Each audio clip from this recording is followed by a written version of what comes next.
구약 파노라마에서도 우리가 배웠듯이 이 신약 파노라마도 이렇게 파노라마식으로 전체적인 신약 성경의 숲을 보는 프로그램입니다. 한번 이 신약 성경 어디에 나오나 한번 맞춰보세요. 어디에 나오죠? 신약 성경. 하나 더. 어디에 나올까요? 아직 모르겠어요? 힌트 하나 더 드릴게요. 돼지 나오는 거 보니까 좀 탕자 같으죠? 아닌데요. 하나 더 드릴까요? 뭘까요? 우리는 성경을 이렇게 봐요. 신약 성경을 봐도 군데 이렇게 보다 보니까 전체적인 맥을 이어갈 수가 없어요. 여기까지 보여드리면 알겠어요? 잘 모르겠죠? 이렇게만 알겠어요? 그렇죠. 사도행전 10장에 베드로에게 고넬료네 집에 가서 복음을 전하라는 하나님의 그 성령의 계시, 그 속된 짐승들, 유대인들이 먹지 않는 그 짐승들을 하나님께서 내려보내서 잡아먹으라 이렇게 말씀하심으로 인해서 결국은 이제 이 베드로가 최초로 이방인에게 고넬료에게 복음을 전하는 그 내용을 담고 있죠. 이렇게 그림을 보면 그렇구나 그렇게 아는데 군데 조각조각 보면은 무슨 말인지 모르는 거예요. 우리가 성경을 볼 때도 조각조각 보다 보니까 성경의 전체 스토리를 모르기 때문에 자꾸 맥이 끊겨요. 그래서 신약 파노라마 세미나를 합니다. 그래서 이 구약 파노라마에는 세 반이 있었어요. 독서실로 말하면 세 열람실이 있었는데 역사서 17권, 선지서 17권, 시가서 5권 생각나죠? 그리고 대선지서 5권, 소선지서 12권, 그리고 율법서 5권, 역사서 12권. 신약 성경은 이렇게 집으로 생각하세요. 집으로. 그래서 여기가 이 바닥 공사가 5권이에요. 그리고 이 지붕이 바닥보다는 좀 짧죠? 4권이요. 그리고 옆에는 9권, 옆에도 9권, 기둥, 양 기둥 9권. 그래서 요 신약 성경은 27권이죠. 이게 4권, 5권, 9권 해서. 그래서 뭐가 5권인가 한번 보겠습니다. 역사서는 구약 성경에는 17권이었는데 신약 성경은 5권이에요. 마태복음에서 사도행전까지. 그리고 요거는 뭐냐면은 바울이 썼는데 목회자에게 쓴 목회 서신이 4권이에요.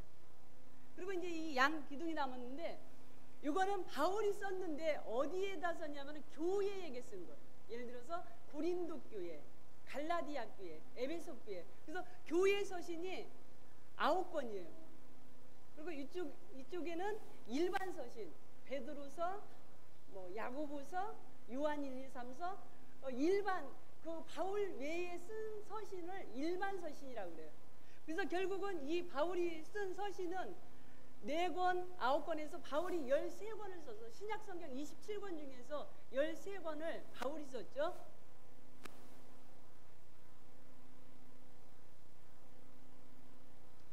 교재를 펴지 마세요. 막 쓰고 계시죠? 안 쓰셔도 돼요. 이따 쓰라고 할 때 쓰세요. 한번 여기서 보겠습니다.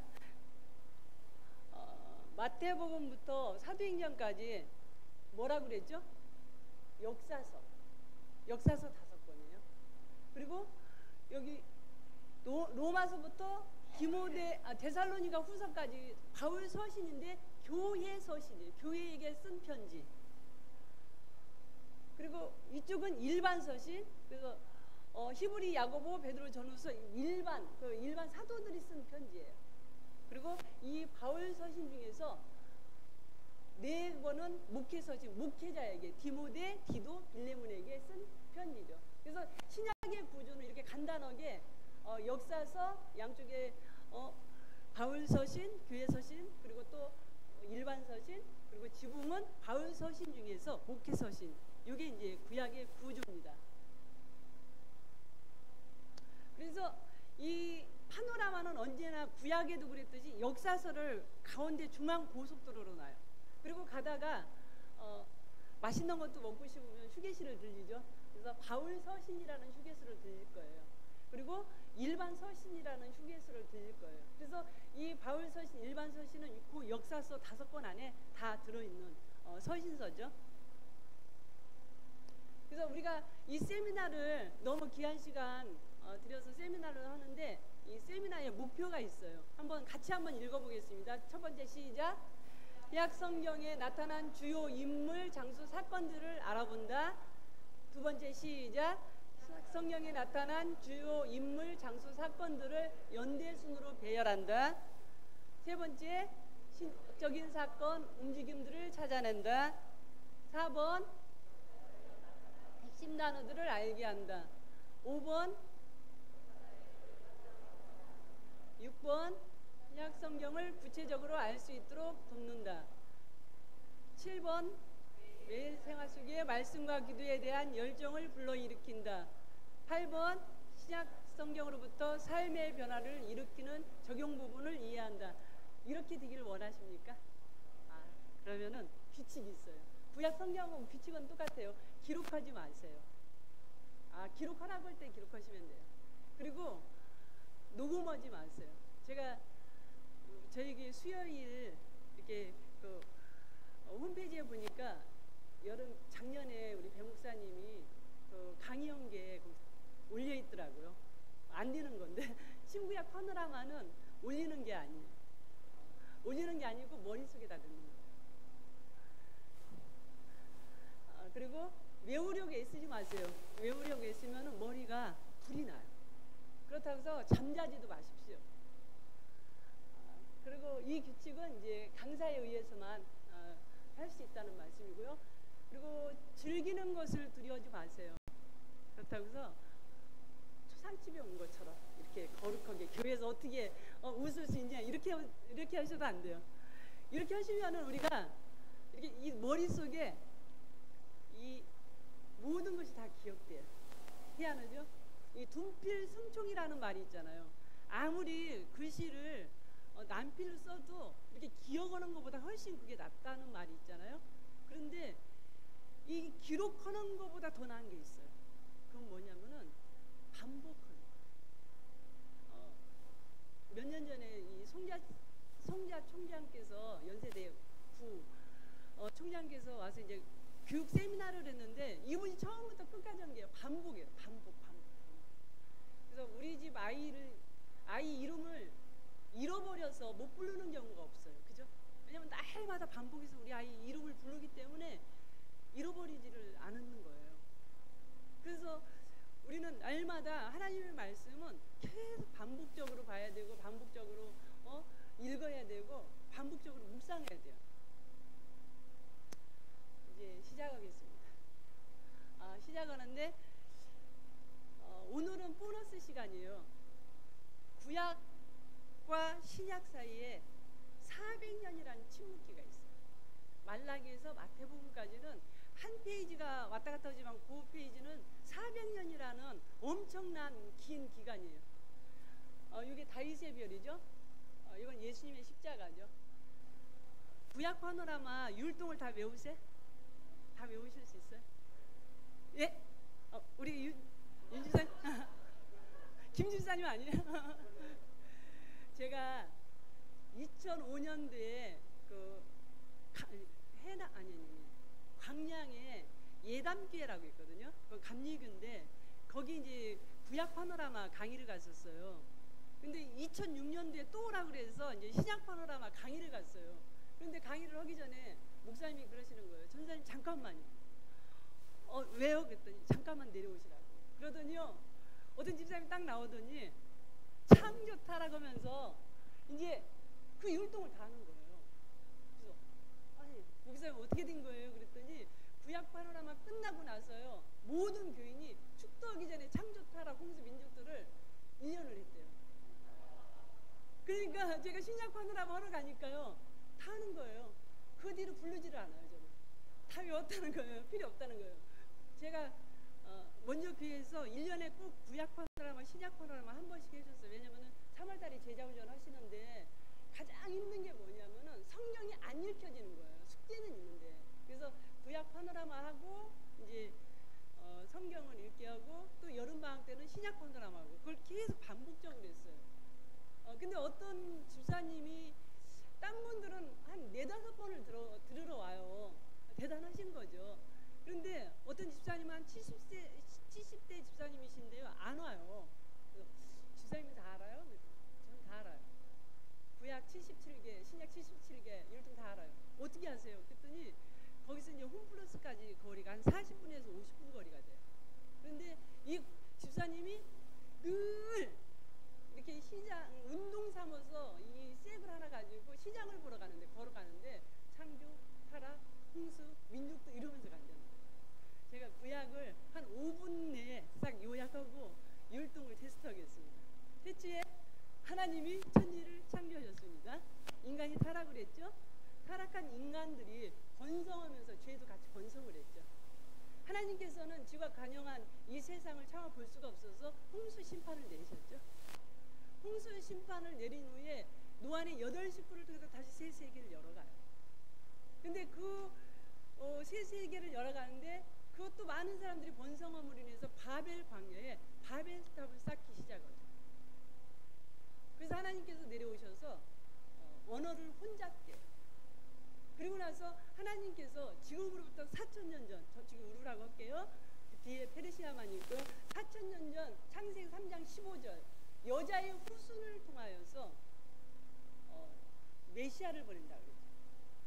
그래서 그 여자의 후손을 통해서 뱀의 머리를 상하게 할 그 메시아를 보내는데 그 구원의 다리 공사를 지금부터 4,000년 전에 시작을 해요. 페르시아만 앞에 있는 갈대 우르에서 한 사람을 택해요. 그 사람이 누구냐면 아브라함. 근데 한 사람을 택하는데 4사람이 나와요. 아브라함 아버지 데라, 아브라함의 아내 사라, 조카 롯. 티그리스 강과 유프라데스 강을 경유해서 하란에 와서 아버지 데라가 죽어요. 그러니까 하나님께서 다시 아브라함을 불러요. 아브라함아, 너는 분투 지적 아비집을 떠나 내가 지시할 땅으로 가라. 그 지시할 땅은 어떤 땅이냐면 내 물로 경계를 이룬 곳 갈릴리 바다 요단강 사해 지중해 이스라엘. 이 땅에 와서 이스마엘을 낳고 이삭을 낳아요. 이삭은 털이 굵직굵직한 에서를 낳고 얼굴 반질반질한 야곱을 낳죠. 야곱은 요셉을 포함한 12아들을 낳고요. 요셉이 먼저 형들의 시기를 받아서 애굽으로 팔려가요. 모든 유대인들이 애굽으로 이민을 가죠. 양식을 부어를 갔다가 요셉을 만나서 이민을 가죠. 그래서 약 430년 동안 사는데 30년은 잘 살았어요. 요셉 덕분에 호의호식하면서. 그리고 요셉이 죽고 나서 약 400년 동안 이들은 거기서 노예 생활을 해요. 하나님께서 모세를 불러서 이 가나안 땅에 있는 이스라엘 백성들을 뽑아내죠. 그런데 바로가 안 주는 거예요. 그래서 하나님께서 10장을 허락하시고 거기서 마지막 장 6월절 사건을 통해서 애굽을 나오죠. 홍해를 건너 시내산에 와서요. 시내산에서 율법과 성막을 하나님께서 주세요. 그 성막에서 행해야 될 그 제사장들, 레인과 제사장들이 행해야 될 일을 레위기에서 하나님 말씀하시죠. 그리고 하나님께서 시내산 밑에서 인구조사를 해요. 인구조사를 하는데 약 남자만 60만 명. 그러니까 하나님께서 이제 출발해라. 그래서 이 이스라엘 백성들이 이제 가나안 땅을 향해서 이제 출발을 하는 거예요. 근데 가나안 땅에 출발을 하다가 가데스 바네아라는 오아시스에 와요. 오아시스에 와서 하나님께서 정탐꾼을 보내요. 정탐꾼을 보내라고 명령을 했어요. 그래서 모세가 한 지파에 한 명씩 대표를 뽑아서 이 가나안 땅을 정탐을 해요. 정탐을 하는데 10대 2로 갈려요. 10명은 우리가 그 땅 가니까 너무 땅은 좋은데 그 사람들이 너무 커서 우리는 거기에 비하면 메뚜기 같더라. 그 메뚜기 신드림에 걸리는 거예요.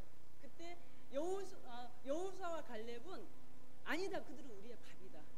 그들의 신은 떠났다. 우리 하나님이 함께한다. 그러면서 믿음의 고백을 했는데 60만 명이라는 그 엄청난 사람들이 다 그 10명 앞에 손을 들어주는 거예요. 하나님 원망하고 모세를 원망하고 하나님께서 내려오셔서 진노하신 내 귀에 들린 그대로 내가 시행하겠다.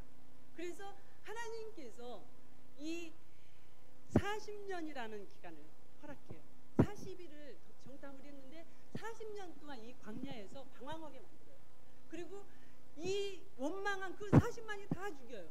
그리고 나서 모압 땅으로 오죠. 모압 땅에 왔을 때는, 도착을 했을 때는 1세대가 다 죽고 모세, 여호수아, 갈렙, 이 그때된 세 사람만 남아 있어요. 그 모압 땅에서 하나님은 다시 한번 인구 조사를 해요. 그래서 이 민수에게는 두 번의 인구 조사 있죠. 신세대, 구세대 인구 조사, 신세대 인구 조사. 그래서 하나님께서 이 신세대 인구 조사를 하니까 동일하게 60만 명. 그래서 하나님께서 그 60만 명에게 모세를 통해서 율법을 주세요. 1세대는 시내산 밑에서 율법을 받았는데 2세대는 광야 돌아다니면서 율법을 못 받은 거예요. 그래서 신명기는 그 율법을 쫙 요약해서 세 편의 설교로 요약해서 모세가 그 이스라엘 신세대에게 신신당부하는 게 신세대예요. 그래서 출애굽기 20장에 십계명이 있는데 신명기 5장에 동일하게 십계명이 있어요. 그래서 그 두 번째 율법을 가리키고 이 모세가 느보산에서 비스가산에서 비스듬히 누워서 죽어요. 죽기 전에 여호수아에게 안수를 하죠. 그러니까 여호수아는 이제 이 군대를 정비해가지고 이 백성들을 정비해가지고 요단강을 건너서 가나안 땅에 들어와요. 여리고성을 무너뜨리고 아이성에서 패했다가 또 무너뜨리고 반을 딱 나눠서 남쪽을 정복하고 북쪽을 정복해요. 그리고 그 나눈 그곳에 12지파가 정착을 해요. 그리고 나서 여호수아를 알지 못하는 그 세대가 어떤 세대냐면은 사사기의 세대예요. 성경은 그 사사기를 그때는 왕이 없어서 각각 자기 소견에 옳은 대로 행하였다고 그렇게 말씀하고 있어요. 그때 12명의 사사 중에서 성경을 가장 많이 하려는 사사 3명이 있죠. 드보라, 기드온, 삼손. 그때는 각각 자기 소견에 옳은 대로 행하였고 오직 룻과 사무엘 외에는 모두 다 자기 소견에 옳은 대로 행했어요. 이제 사무엘이 탄생을 허물로 인해서 이 사사 시대의 깜깜함을 이제 걷어치는 거예요. 그러니까 이 깜깜함은 왜 깜깜했냐면 말씀이 없는 세대. 근데 말씀의 사람 사사인 사무엘이 오니까 그 나라가 이제 밝아지기 시작하는 거예요. 그리고 나서 이제 사무엘이 죽게 됐는데 이스라엘 백성들이 우리에게도 왕 좀 줘라. 그래서 하나님께서 왕을 주는 거예요. 그래서 첫째 왕 사울, 둘째 왕 다윗, 셋째 왕 솔로몬. 이스라엘 이 땅을 통일 왕국으로 살았던 횟수가 120년밖에 안 돼요. 사울 40년, 다윗 40년, 솔로몬 40년. 근데 그 왕의 마음이 어떠냐에 따라서 이 나라는 흥망성쇠가 결정되죠. 사울은 무심했고 다윗은 전심으로 하나님을 사랑했어요. 솔로몬은 반심했어요. 이방 여인들로 인해서. 그래서 이 반심한 그 솔로몬 때문에 나라가 반으로 나눠져요. 남쪽은 유다라는 국부를 가지고 있고 유다 지파니까 다윗의 그 감은 유다라는 국부를 가지고 있고 북쪽은 이스라엘이라는 국부를 가져가요. 그리고 남은 20명의 왕이 있었어요. 이 분열왕국 시대에. 그리고 북쪽은 19명의 왕이 있었어요. 남쪽은 8명의 착한 왕이 있었고 북쪽에는 1명도 착한 왕이 없었어요. 그때 이제 선지자들이 출현하죠. 회개하라, 아니면 너희들 쫓겨난다. 아무리 외쳤지만은 이 사람들은 회개하지 않아요. 하나님께서 이 동네에 이 아수르라는 그 나라를 강대국으로 일으켜버려요. 그리고 이 아수르에 의해서 북이스라엘을 흩어버려요. 그때 사마리아 족속들이 생기는 거죠. 여기는 그 아수르의 정책은 뭐냐면은 소수민족 말살 정책을 했어요. 그러니까 그 국가의 정체성이 있으면은 다시 자기네 나라를 대적하니까 그 이스라엘 사람들을 이제 남자들을 다 이렇게 데려가요. 그리고 자기가 정복한 나라에다 심어버리는 거예요. 그래서 그쪽에 있는 남자들을 갖다가 사마리아에다 심어버려요. 그러니까 결국은 이 사마리아 이스라엘의 그 사람들이 혼혈이 돼버려요. 그때 이제 남쪽에서 선지자들이 저거 봐라. 하나님을 반역하더니 북이스라엘이 저렇게 망했다. 우리는 회개해야 된다. 에레미야 선지자가 눈물로 호소했지만은 남유다도 역시 하나님을 반역했어요. 돌아오지 않아요. 그러니까 하나님께서는 저쪽에 갈대아 우르 지역에 바벨론이라는 나라를 강성시켜요. 그래서 강성시켜서 남유다 그 백성들을 세 차례에 걸쳐서 포로로 끌려가요. 그때 이제 다니엘도 끌려가죠. 그리고 나서 거기서 이제 70년의 포로 생활을 하는데 이 70년 후에 이 바벨론이 또 망해요. 어디에 망하냐면 바사 왕국에 망해요. 이 바사 고레스가 딱 왕이 되더니 뭐라고 하냐면은 유대인들은 가서 성전을 건축하라는 특명을 내려요. 그때 수르바벨을 기환단장으로 해서 남유다가 와서요 성전을 재건해요. 그리고 나서 거기 에스더는 그곳에서 왕후가 됐어요. 그리고 두 번째 기환단장은 이 에스라가 와서 백성들의 마음을 부흥시켜요. 그리고 세 번째 기환단장은 느헤미야가 와서 예루살렘 성벽을 재건해요. 그리고 하나님은 침묵해요. 그리고 400년 동안 침묵하시다가 예수 그리스도를 보냈어요. 여기까지 율동을 한번 쫙 정리하고 신약 넘어갑니다. 창조 시작. 창조 방법이 있어요. 반 박자만 늦게 오시면 돼요. 그러면 여러분 다 하는 거예요. 시작. 창조, 타락, 홍수, 민족들, 4000년, 우루, 페르시아만, 네 사람, 데라, 아브람, 사라, 롯, 티그리스, 유프라데스, 하란, 데라의 죽음, 갈릴리 바다, 요단강, 사해, 지중해, 이스라엘, 이스마엘, 이삭, 에서, 야곱, 요셉, 애굽, 유대인, 애굽.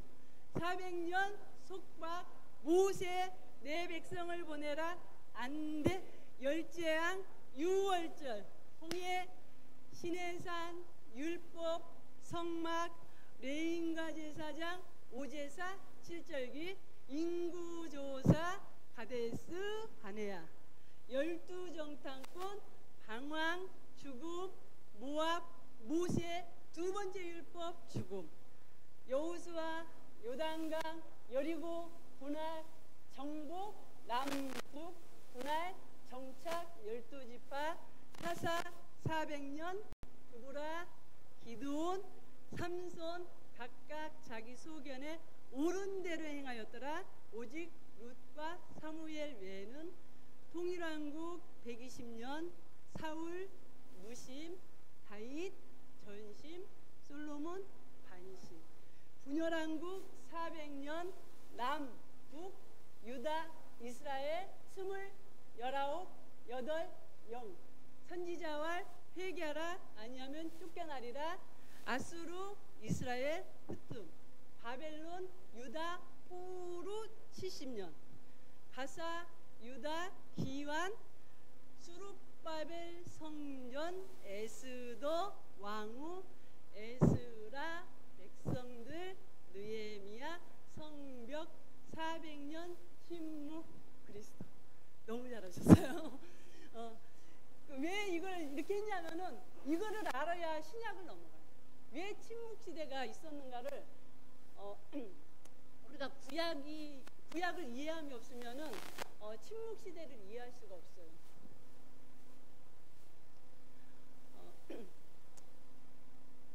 바벨론의 그 느부갓네살이 이 예루살렘에서 유대인들을 잡아갈 때 그 어린 아이들도 잡아갔거든요. 청년들도 잡아갔고. 근데 거기에 다니엘이라는 소년을 잡아갔어요. 근데 다니엘서 2장에 보면은 다니엘이 그 왕궁에 있을 때 그 느부갓네살이요 꿈을 꿔요. 근데 꿈에 큰 신상을 본 거예요. 그래서 이 꿈을 해석해라. 만약에 해석하지 않으면 너희 몸을 쪼개버린다 이렇게 선언을 해요. 그랬을 때 이제 왕 신하들이 와서 무슨 꿈인데요? 해몽해 줄게. 무슨 꿈인데요? 꿈은 내가 말하지 않겠어. 해몽해내. 모르겠는데요. 니네 다 죽일 거야. 그럼 너무 살벌한 그 어떤 살인극 그 현장의 직전이에요. 그때 다니엘이 와서 왕이시여 제가 꿈을 해석해 주겠습니다. 당신은 왕은 큰 신상을 봤습니다. 그러니까 이 신상을 본 거예요. 이렇게 생겼는지는 모르는데 이 신상을 봤는데 여기 머리는 금, 가슴은 은, 허리는 동, 그리고 이 허벅지는 철, 그리고 발은 진흙, 철하고 진흙하고 섞여 있는 이 신상을 본 거예요. 근데 이게 뭐 다니엘이 이 본 이야기를 느부갓네살이 꿈꾼 그 이야기를 그대로 말을 하는 거예요. 이제 느부갓네살이 깜짝 놀랐죠. 그러면서 이제 이 다니엘이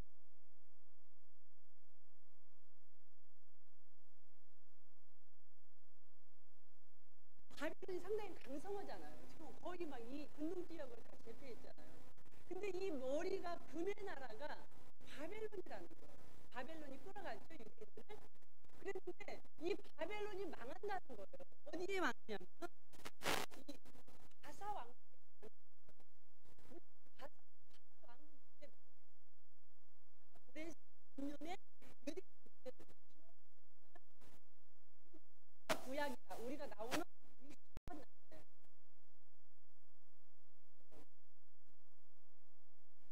바사가 망하고 또 한 나라가 또 그 나라가 헬라예요. 이 헬라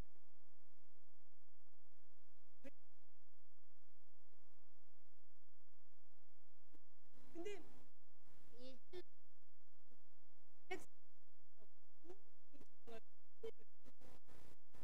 그런데 이 안티오쿠스의 인자예요. 안티오쿠스는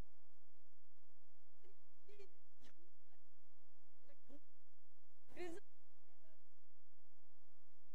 보다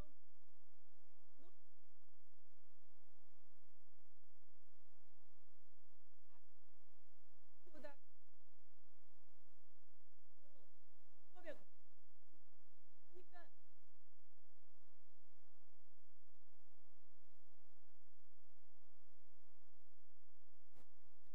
다 가져가. 이게 뺏으면 뺏기는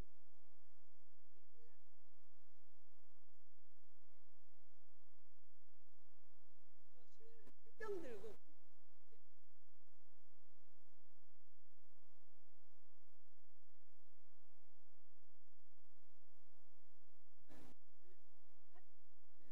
우리가 하나님 앞에 율법 한 우리 나라 다집시다. 안식일 날 완전 부장하고 지키고 있는 거예요. 이 헬라 군인들이 또 이제 술 먹고 건드리면 안 되래 이제 그때 이 성문 앞에서 다 목을 치기 시작해요. 그래서 이 이스라엘을 그 유대를 괴롭히는 그 헬라군을 안식일 날 완전 전멸을 시켜버려요. 그 있어요. 근데 그 유대의 자치국의 이 독립한 게 이제 요 철이죠. 한 100년 정도 독립을 해요. 보세요. 이 이스라엘이라는 나라, 이 유대죠. 어떻게 보면 이제 이 유대인들이 계속 바벨론에 속고 가사에 속고 계속 침략이 오면은 어떤 일이 벌어지냐면은 사람들이요. 이 우리 나라에서 살기 싫어요. 그죠? 우리도 일제 36년 때 하얼빈으로 만주로 다 이제 이민 가고 그랬잖아요. 계속 외세의 침략 때문에 이 사람들이 살 수가 없으니까 다 흩어져요. 이제 전 세계로 이제 유대인들이 가요. 가서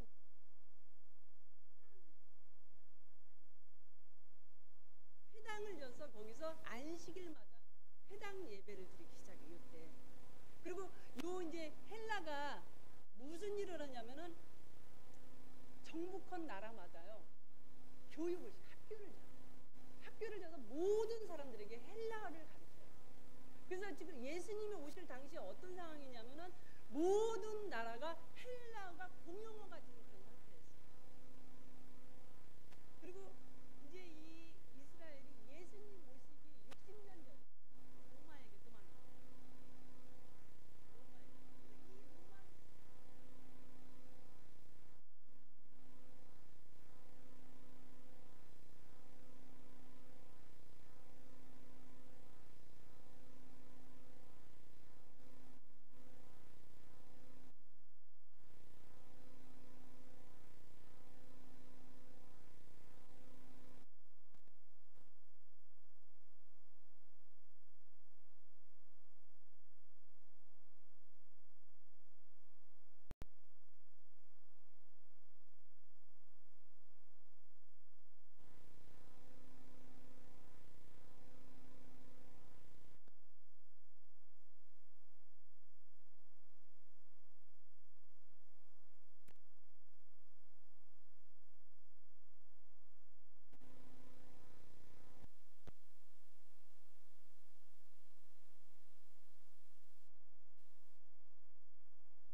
쓰셨어요?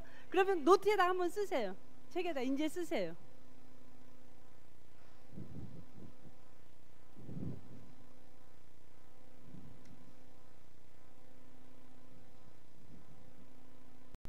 (21쪽이요)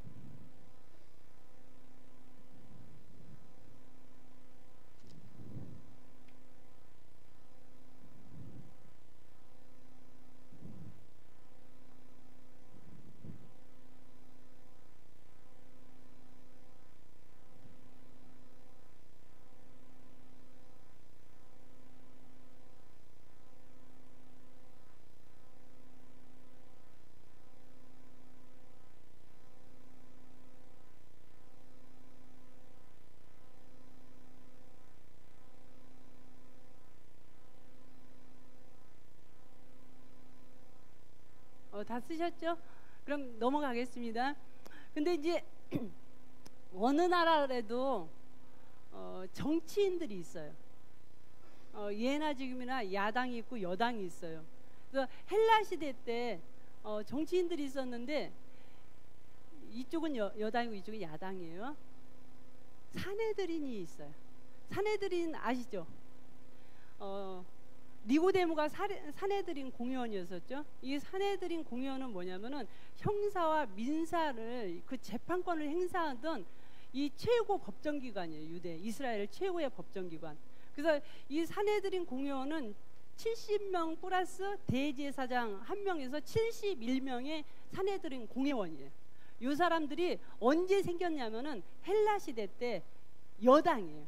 근데 여기에 비하면 야당이 있는데 이 야당 신약 시대에 서기관, 신약 성경에 서기관이라는 말이 많이 나오잖아요. 이 신약 시대의 이 서기관은 헬라 시대의 야당이에요. 이 야당 서기관은 뭐냐면은 성경의 제자들이라는 별명을 가지고 있어요. 이 사람들은 성경을 해석하고 성경을 가리키고 성경을 쓰고 이런 사람들이에요. 그리고 이스라엘이 독립을 했었죠. 그때 이제 사두개인이라는 여당 세력이 생겨요. 이 사두개인은 어떤 사람이냐면 대제사장을 통치해요. 그리고 간섭을 해요. 그리고 이 성전에서 사용되는 그 모든 기구와 그리고 성전에서 세금을 받는 거 그리고 또 이게 제사 지내는 거 그걸 다 관할을 하는 거예요. 그래서 이 사두개인이 상당한 귀족 계통이고 상당히 부유층이에요. 거기에 반해서 바리새인들이 이 야당으로 이제 출연을 하죠. 이 바리새인들은 어떤 사람이냐면 유대교의 아주 그 율법, 그 전통 세밀한 것까지 철저히 지키는 사람들이에요. 사두개인이 생각이 안 날 때 머리를 만지세요. 사두개인. 그리고 바리새인. 열심히 지키는데 발로 확 세버렸어요. 사두개인, 바리새인. 그리고 이제 로마 시대 때 여당 세력이 있죠. 그 세력이 세리죠. 세금을 걷어서 로마에 내고 그리고 또 자기가 또 갖고. 그래서 그 세리에 반한 야당 세력이 있어요. 이 사람들이 누구냐면은 열심당이에요. 이 사람들은 안중근파예요. 칼을 품고 다녀요. 그리고 언제든지 로마 사람이 있을 때는 겨냥해서 칼을 던지는 사람들. 이런 사람이 또 열심당이에요. 그래서 신약 성경에 보면은 이 6부류들이 공통적으로 다 나와요. 사복음서에 다 나와요. 근데 이때 헬라 시대 때, 이스라엘 시대 때, 로마 시대 때 이 사람들이 야당, 여당 정치인들이 생겼는데 그 정치인들이 그대로 내려와서 그 예수님 당시에도 산헤드린 공의원은 여전히 형사, 민사, 재판권을 행사하는 사람이고 서기관은 여전히 성경의 제자들로 성경을 해석하고 쓰고 그리고 가리키는 사람들로, 사두개인은 역시 성전을 관할하는 사람, 또 바리새인은 역시 율법을 철저하게 지켜가면서 계속 그 외식하는 그런 사람으로 등장을 하죠. 세리도 역시 성경에 다 나오고. 한번 보겠습니다.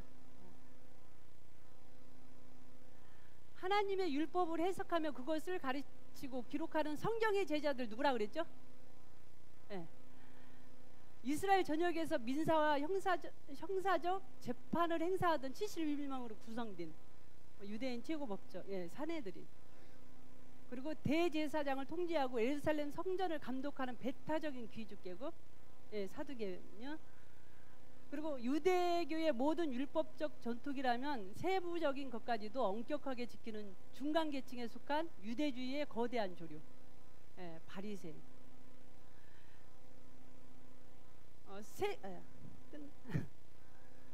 얘가 오늘 처음 쓰다 보니까 말 안 들어요.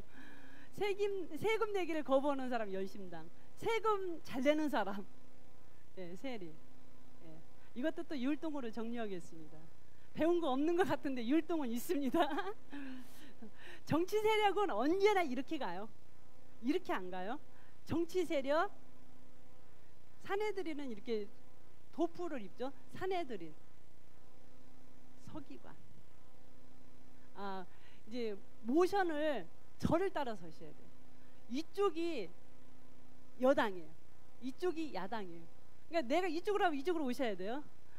사내들인 서기관, 사두개인 발로 셌어요. 바리새인, 세리 돈을 세세요. 열심당. 다시요. 정치 세력, 사내들인 서기관, 사두개인, 바리새인, 세리, 열심당.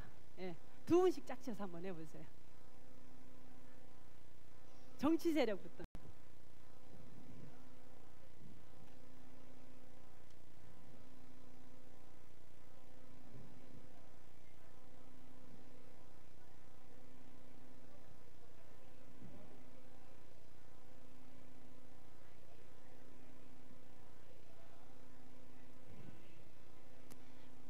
그리고 다 하신 분들은 써주세요. 아까 그 21페이지. 칼로 찔러세요.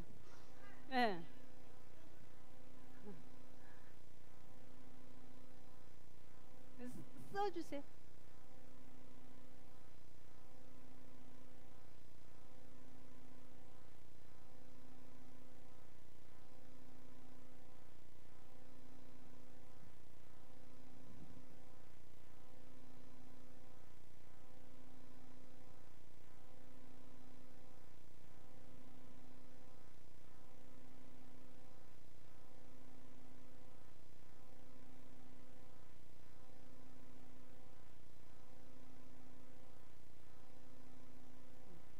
이제 다 쓰셨으면은 400년 침묵부터 하겠습니다. 시작. 400년 침묵. 말라기, 마태복음, 열강들, 헬라, 언어, 이스라엘, 소망, 로마, 길, 정치 세력, 사내들인, 서기관, 사두개인, 바리새인, 세리, 열심당. 아유, 잘하셨어요.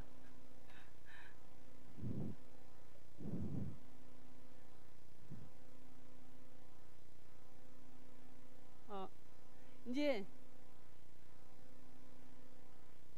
유대인들은 그 이스라엘 그 예수님의 그 당시의 유대인들이에요. 그리고 원래 이제 이 유대인들은 어떤 사고를 가지고 있냐면은 시각의 초점은 과거예요. 그래서 우리나라도 좀 시각의 초점이 좀 과거인 것 같아요. 내가 말이야 왕년에 말이야 이러잖아요. 이 유대인들은 꼭 이렇게 말해요. 우리 조상 아브라함이, 우리 조상 아브라함, 우리 조상 다윗이. 그래서 이 사람들은 꼭 이 과거를 가지고 자기들이 이렇게 이제 현재 자존감을 존재감을 말을 하는 거예요. 그리고 영향은 감성의 영향을 받아요. 그리고 우선순위는 종교고 목표는 전통이에요. 율법은 권위는 율법이에요. 이 사람들 최고의 권위는 율법이에요. 그래서 복음서가 쓰여졌는데 그 복음서가 뭐냐면은 마태복음이에요. 그래서 메시아 왕복음이라고 그러죠. 왜 내 복음서가 필요하냐면은 아까 그 헬라인, 로마인, 이스라엘 사람 이런 사람들 때문에 내 복음서가 필요한 거예요. 우리가 사복음서 하지만은 왜 똑같은 말을 여기다도 적어놓고 여기다도 적어놓고 거기에 대해서 의문 가졌잖아요. 근데 그 의문 가진 걸 이 시간에 푸는 거예요.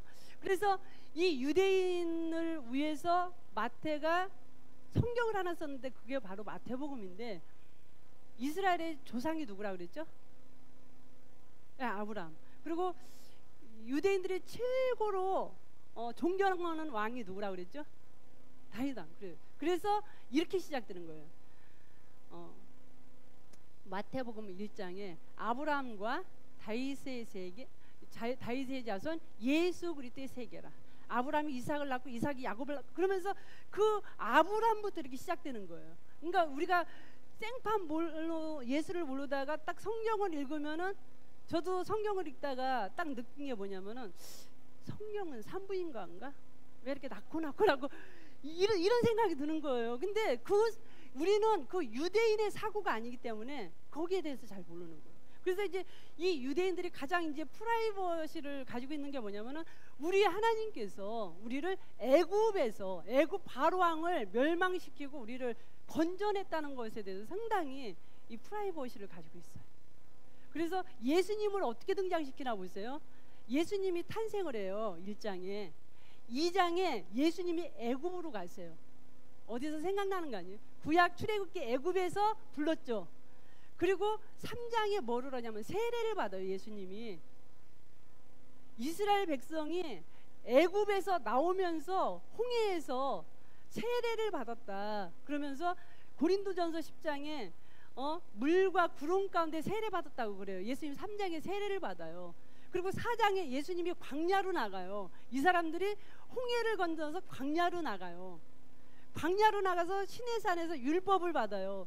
그래서 예수님이 마태복음 5장에서 산상수훈을 설교를 해요. 그래서 그 시내산에서 율법을 받는데 1계명에서 5계명까지 설명이 있어요. 부모를 공경하는 것이 뭔지, 우상 섬기지 말라는 것이 뭔지, 우상 만들지 말라는 것이 뭔지 설명이 있어요. 근데 6장부터 살인하지 말라, 간음하지 말라, 도둑질 말라 설명이 없어요. 근데 마태복음 5장에서 예수님이 그걸 설명을 해요. 옛사람이 말한 바 6계명 살인하지 말라고 말했는데 나는 너에게 말하느니 형제를 보고 나가라고 하는 자는 이미 살인자다. 형제를 미워하는 자는 살인. 옛사람이 말한 바 간음하지 말라고 그랬는데 내가 너에게 말하느니 음욕을 품는 자는 이미 이런 식으로 예수님이 산상수훈에 대해서 십계명을 설교를 이렇게 펼쳐내는 것을 볼 수가 있어요. 그래서 마태복음을 읽어가면서 이 출애굽기하고 이렇게 딱딱 비교하면요, 마태는 어떤 의도를 가지고 그렇게 성경을 썼어요. 그래서 이 마태복음은 메시아가 예수님이 왕으로 오시는 거예요. 왜냐하면 다윗의 후손으로 오신다고 약속했죠.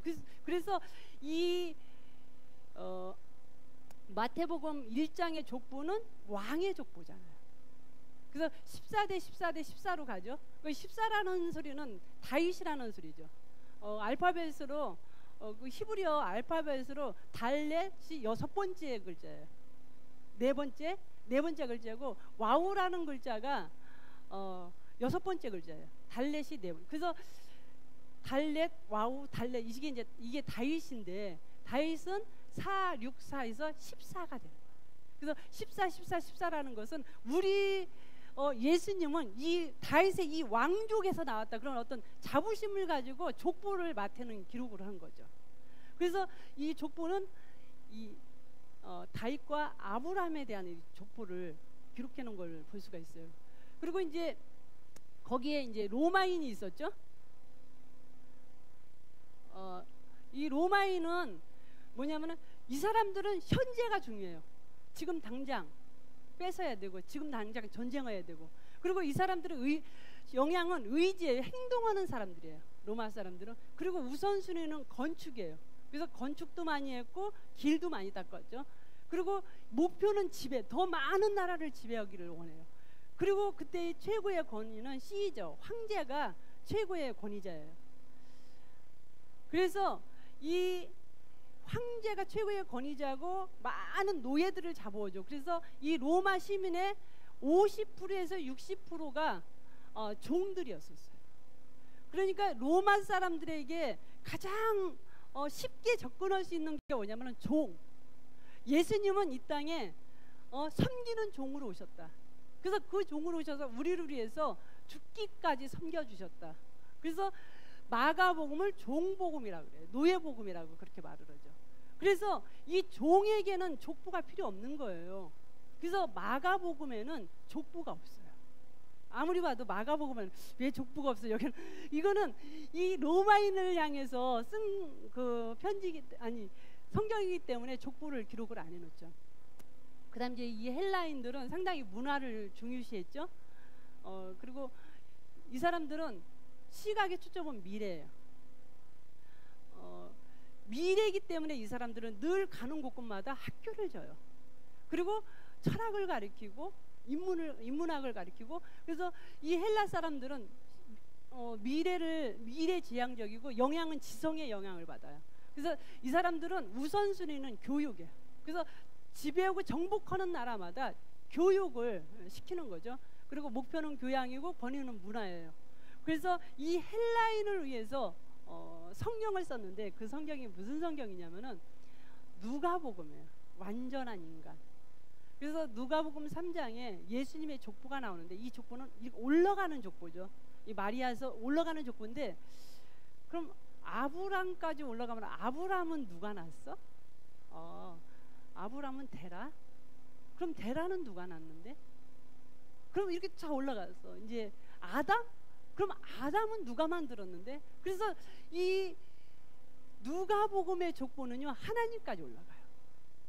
왜냐하면은 이 헬라 사람들의 이 사고는 끈질기게 파는 거죠. 철학이 끈질기게 파잖아요. 그래서 이 예수님은 원래 하나님께서 그 아담을 만들었을 때 진짜 완전한 인간으로 만들었다. 그래서 이 예수님은 이 땅에 죄 없는 완전한 인간으로 오셨다. 그런 것을 어필하기 위해서 이 누가는 완전한 인간에 대해서 서두부터 쫙 기록하고 있어요. 그래서 이 누가의 직업이 의사라고 그러잖아요. 그래서 세밀하게, 아주 면밀하게. 그래서 우리가 파노라마를 가는데 그래도 누가복음이 가장 이렇게 예수님의 행적대로 기록된 책이라고 그래요. 그래서 누가복음을 중점적으로 신약 파노라마가 흘러갑니다.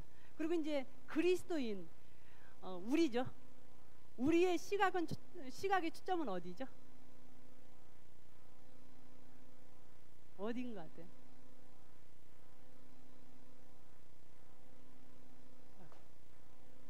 영원이에요. 우린 영원히 사는 거죠. 미래는 미래인데 영원한 미래. 그리고 영향은 어디에 영향받냐면 성령님께 영향을 받아요. 그리고 우리는 우선순위는 말씀이에요. 말씀이 가라는 데까지 가고 서라는 곳에 서는 거죠. 그리고 목표는 뭐냐면은 복음화예요. 예수님의 증인돼서 복음화. 그만하라 그러네요. 30분까지 할게요. 권위는 예수 그리스도, 예수님이 우리의 최고의 권위죠. 그래서 이제 우리 그리스도인을 위해서 요한이 복음서를 썼는데 그것이 요한복음이죠. 그래서 이 요한복음에는 예수님이 하나님의 아들이다. 그래서 요한복음은 또 어디하고 같이 읽어야 되냐면 창세기하고 같이 맞물려 가요. 태초에 하나님이 천지를 창조하시니라 그랬을 때 그 하나님의 요한복음의 태초하고 창세기의 태초는 좀 틀리죠. 창세기 태초보다 더 앞선 태초가 요한복음의 태초예요. 태초에 말씀이 계셨는데 그 말씀은 하나님이셨고 그 말씀이 육신으로 오신 분이 예수님이었다라는 것을 성경에서는 말씀하고 있어요. 그래서 예수님이 누구지? 우리가 이제 의문을 가지고 있을 때 요한복음에 봤을 때 태초에 계셨던 분이구나, 하나님이셨구나, 하나님 말씀이셨구나, 말씀이 육신으로 이 땅에 성육신 하신 분이 예수님이구나 그러면서 우리는 확 알아들을 수가 있는 거죠. 그래서 새가족 교육을 한다든가 처음에 교회 오신 분들에게 요한복음을 읽으십시오 하는 그 이야기가 요한복음이 우리에게 가장 상당히 쉽게 우리에게 오기 때문에 그래요. 그래서 또 요한복음도 역시 족보가 없어요. 왜 족보가 없냐면은 하나님의 아들인데 무슨 족보가 필요 있어요? 동일하신 하나님, 어제나 오늘이나 동일하신 하나님, 시작도 끝도 없는 그 하나님이 족보가 없기 때문에 요한복음 또 다시 족보가 없는 거예요.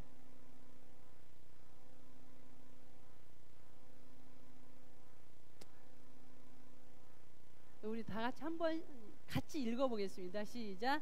400년 침묵, 말라기, 마태복음, 열강들, 헬라, 언어, 이스라엘, 소망, 로마, 길, 정치세력, 산헤드린, 서기관, 사두개인, 바리새인, 세리, 열심당, 네 시각 한 복음.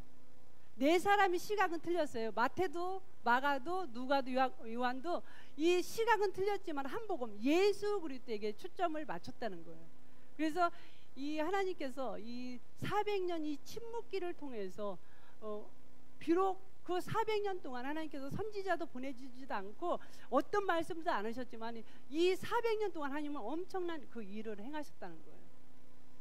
한번 율동으로 다시 한번 정리하겠습니다. 400년 침묵, 말라기, 마태복음, 열강들, 헬라, 언어, 이스라엘, 소망, 로마, 길, 정치세력, 산헤드린, 서기관, 사두개인, 바리새인, 세리, 열심당, 네 시각 한 복음. 여러분들 중에서 나는 진짜 하나님을 사랑하고 나는 진짜 하나님 앞에 기도를 많이 했는데 왜 그렇게 다른 사람 기도는 잘도 들어주더만 내 기도는 안 들어준다고 혹시 낙심한 경우 없으세요? 하나님이 이러고 계세요. 인도네시아에 25cm 대나무를 심는다고 그래요. 4년 동안 아무리 물을 줘도요 1mm도 안 자란대요. 얼마나 낙심되겠어요. 5년째 되는 해에 27m가 자란대요. 진짜 작품 사진은요 암실에서 나오는 거예요. 그리고 히아신스라는 꽃도 암실에서 많은 날 암실에서 놔야 그게 아름다운 꽃으로 피어진다고 그래요. 우리가 봤을 땐 침묵이지만은 하나님은 이러고 계셔요. 그래서 우리가 하나님께서 우리에게 좋은 것이 아니면 안 주시는 거예요. 하나님은 대나무로 말하면 지금 우리를 계속 기도를 통해서 이 뿌리를 지금 계속 내리고 계세요. 어느 날 하나님께서 응답하실 거예요. 저는 선을 4번 봤어요. 지금은 인물이 별로가 아닌데요. 처녀 때는 좀 괜찮았대요. 그런데 간 때마다 제가 딱지를 맞았어요. 나 진짜 시집가고 싶었는데요. 선 보면 딱지. 제 마음이 어땠을까요? 속상했겠죠. 기뻐했어요. 왜냐하면은 제가 신실한 하나님 말씀을 믿었기 때문에 저 사람보다는 더 좋은 사람일 거다. 그리고 기다렸어요. 2번째 가니까 진짜 그 사람보다 좋은 사람인 것 같더라고요. 또 거절을 하는 거예요. 또 낙심되려고 그러더라고요. 내 사랑하는 형제들아, 너희가 여러 가지 시험을 만나거든 온전히 기쁘게 여기라. 이는 너희 믿음의 시련이 인내를 만들어내는 줄 알미라. 또 기뻐했어요. 이 사람보다 더 좋은 사람인가 보다. 3번째 또 딱지를 맞았어요. 그때는 조금 섭섭하려고 그러더라고요. 그래도 하나님은 언제나 나에게 좋은 거 주시고 합력해서 선을 이루시는 그 하나님이신 줄 알았기 때문에 더 기뻐했어요. 그랬더니 4번째 됐는데 별로 마음에 안 드는데 결혼하자고 해서 결혼했어요.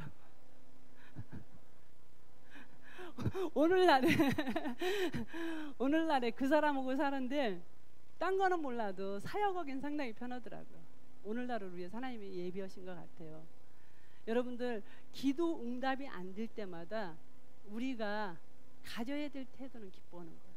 왜냐하면 하나님께서 좋은 것이 아니면 안 주시기 때문에 그래요.